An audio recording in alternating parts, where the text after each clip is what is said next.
مؤسسة البنك الشعبي تساند مواصلة التمدرس عن بعد.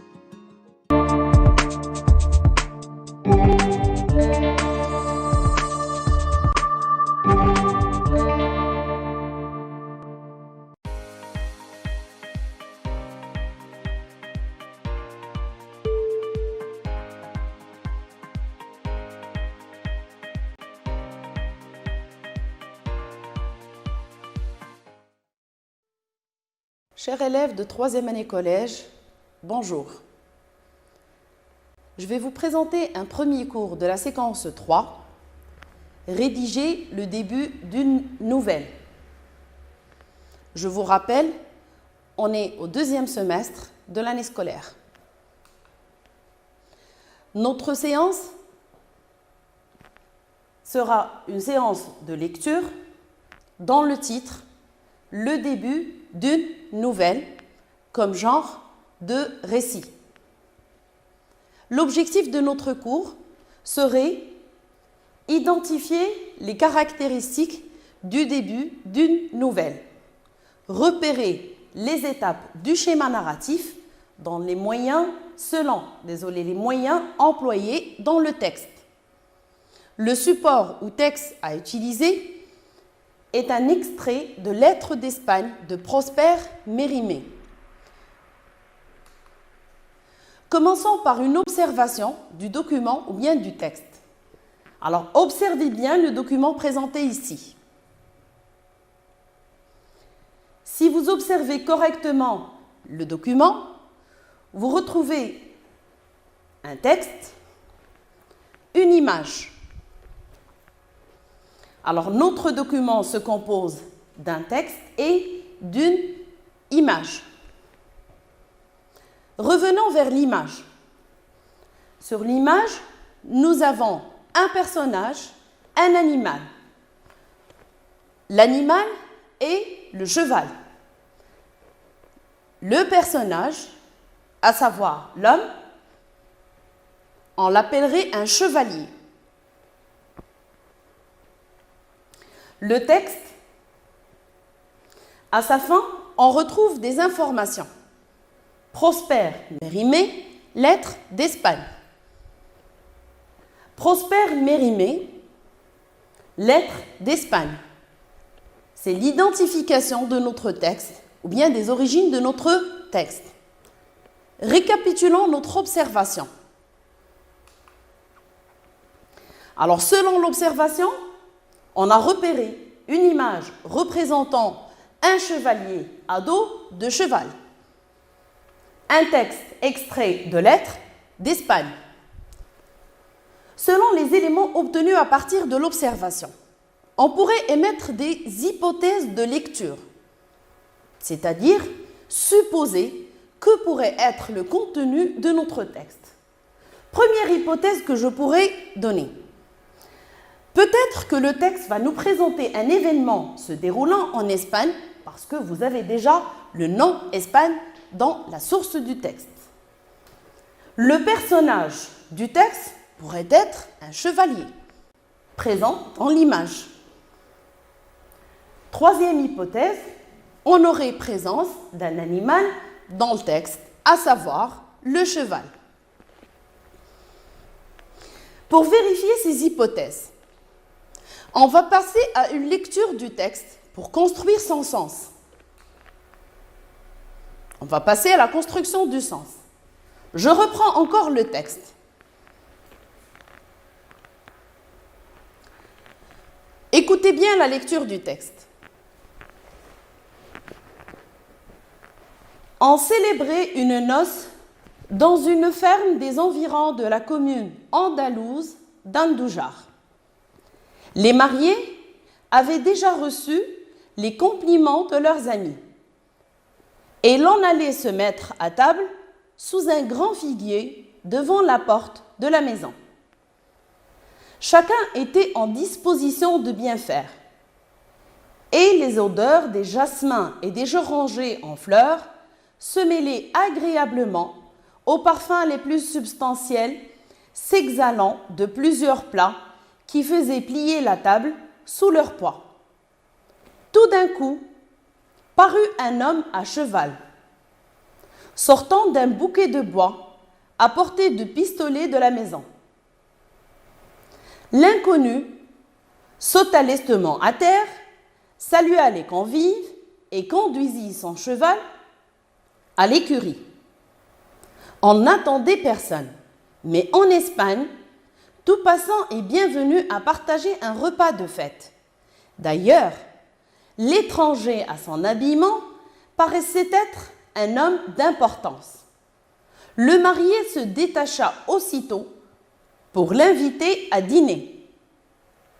Prosper Mérimée, lettre d'Espagne. Après une lecture du texte, on pourrait relever certaines informations obtenues à partir de cette lecture. Le texte est de type narratif, parce qu'on est en train de raconter des événements. Le texte narratif, je rappelle, est un texte dans lequel l'auteur raconte selon un schéma narratif. Je rappelle encore, le schéma narratif se présente selon des étapes qui commencent par la situation initiale, suivie de l'élément perturbateur, des péripéties, du dénouement et se terminant par une situation finale.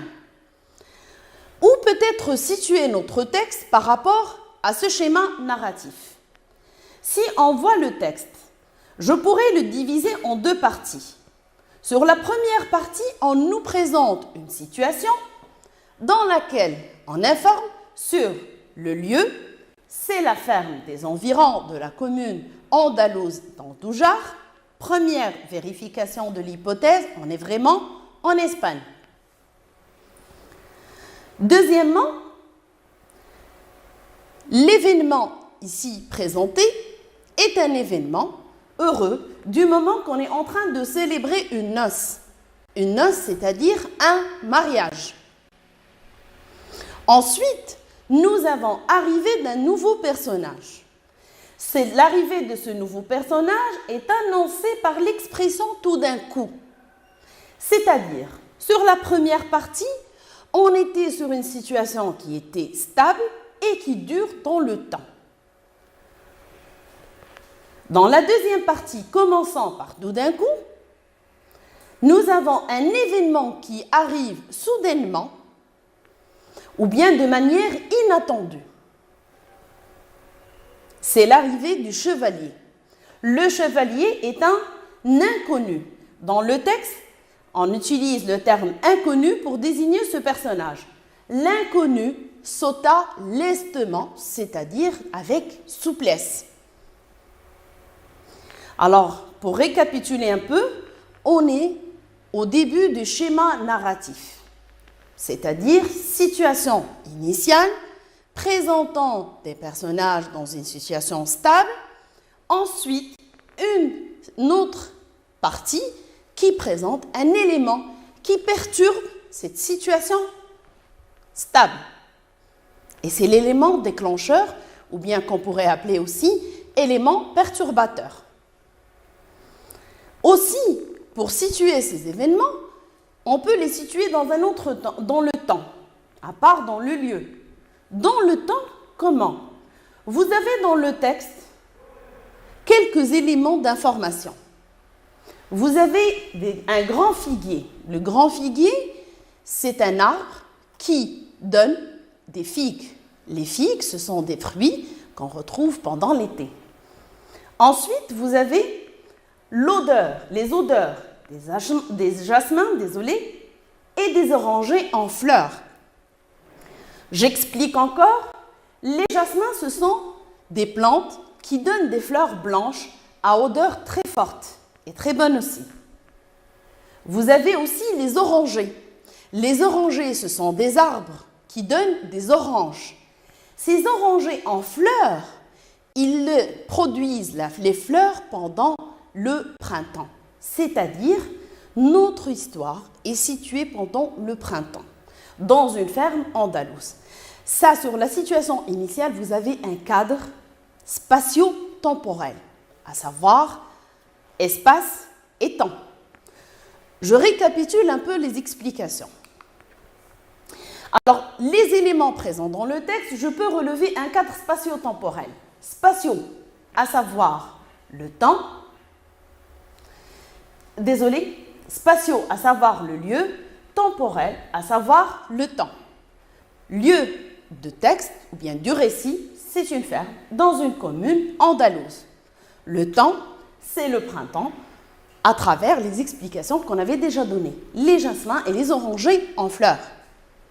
Les personnages, on a repéré, du moment que c'est un mariage, il y avait le marié qui a reçu l'inconnu ou bien qui s'est dirigé vers l'inconnu. Vous avez le chevalier qui apparaît lors de l'élément perturbateur.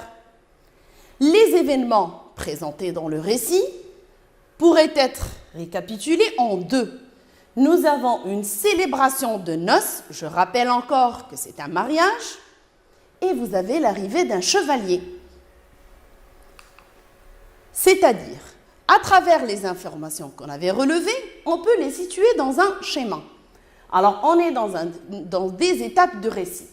C'est la situation initiale qui nous donne des indications de lieu, de temps, de personnages et d'événements, mais je rappelle, ce sont des événements stables et qui durent dans le temps.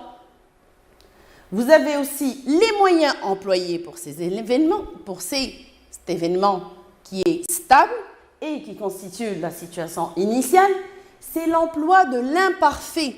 Je reviens un peu vers le texte pour vous montrer. Si vous voyez le début du texte jusqu'à tout d'un coup, le verbe célébrer, conjugué à l'imparfait, vous avez un autre verbe, en aller, à l'imparfait. Chacun était, c'est l'imparfait aussi. Se mêler, c'est l'imparfait. Je reprends l'explication. Pourquoi c'est imparfait? Parce que l'imparfait nous exprime une action qui dure dans le temps. C'est une action continue. En plus, nous avons l'emploi de compléments circonstanciels de temps et de lieu qui nous informent sur le temps et le lieu du cadre spatio-temporel. Deuxième partie du texte, vous avez l'élément perturbateur dans les étapes du schéma narratif. Dans cet élément perturbateur, je repère les indications suivantes. Nous avons arrivé d'un nouveau personnage. Nous avons une action soudaine, annoncée par l'expression « tout d'un coup ». Les moyens annoncés pour exprimer cet élément perturbateur, je pourrais relever le passé simple en plus de cette expression « tout d'un coup ». Je reviens dans le texte pour vous montrer. La deuxième partie du texte commence par « tout d'un coup », annonçant un événement inattendu ou soudain. Je poursuis directement après cette expression paru. C'est le verbe paraître conjugué au passé simple.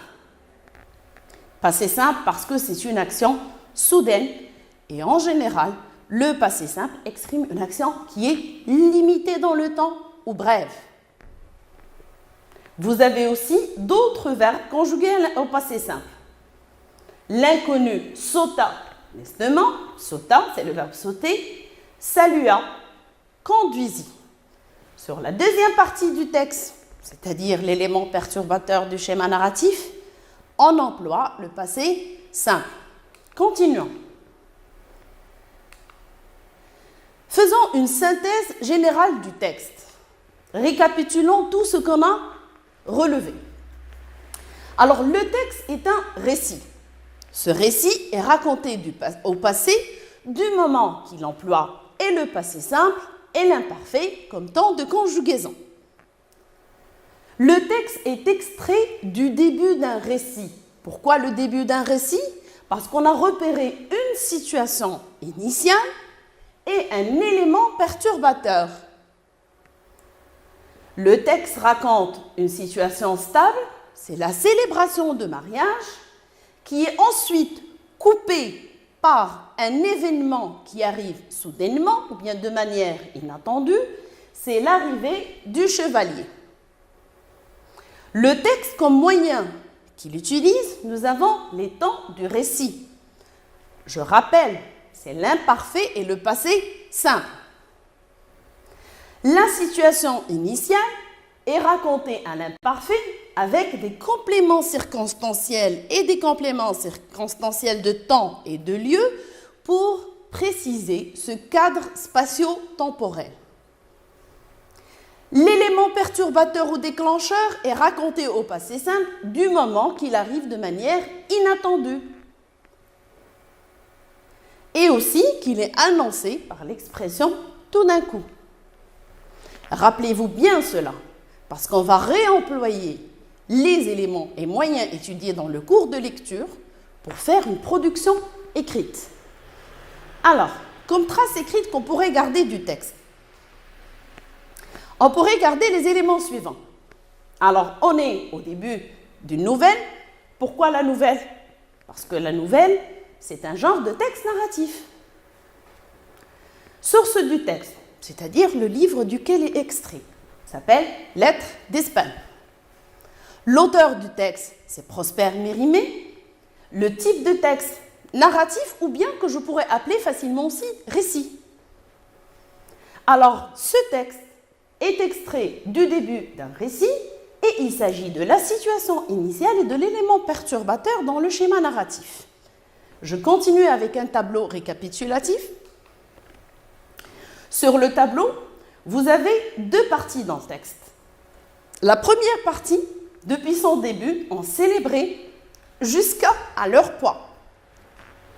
C'est exactement la situation initiale dans les étapes du schéma narratif. Et, comme idée générale, nous avons la célébration des noces dans une ferme andalouse. Moyen employé dans cette partie, c'est les compléments circonstanciels de temps et de lieu et le temps de l'imparfait. Deuxième partie du texte commence par l'expression tout d'un coup jusqu'à la fin, c'est-à-dire à dîner. Et c'est l'étape du schéma narratif, élément perturbateur, ou je rappelle encore, ou élément déclencheur. Idée générale de la partie, arrivée d'un inconnu à la ferme à dos de cheval. Les moyens employés, l'expression tout d'un coup pour annoncer l'élément perturbateur et le ploie du passé simple. Je vous remercie pour votre suivi et bon courage pour la suite.